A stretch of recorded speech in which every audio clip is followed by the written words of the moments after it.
Brian Mulroney's relationship to Indigenous people was a complex one. Manitoba Métis Federation President David Chartrand says Mulroney was the first Prime Minister to officially recognize Louis Riel and the Red River Métis. He made it very clear to Métis Nation.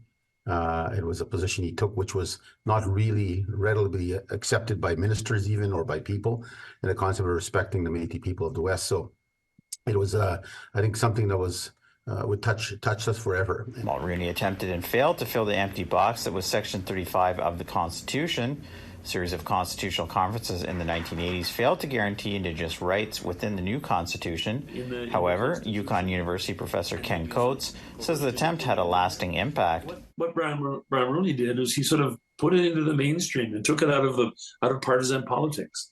And the fact that you see the Conservatives finishing Liberal agreements and the Liberals finishing Conservative processes was just an indication that we'd moved into a new phase in the development of the region. But Mulroney is also remembered as the Prime Minister who accepted Quebec's request to send the Canadian military into the Oka Crisis in the summer of 1990.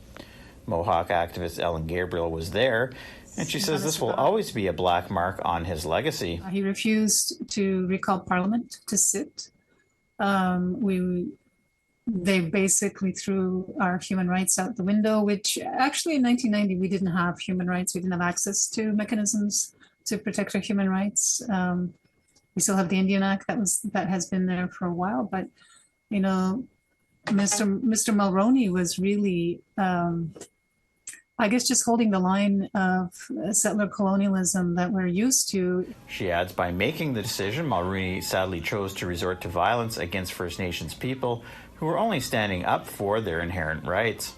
He didn't care about us. He if there had been a military confrontation in the sense of shooting, like the military shooting at our people, I think we still would have been criminalized in his eyes. So it's for me, it's not a great legacy that he has in regards to Indigenous peoples, at least here in Kanehsatà.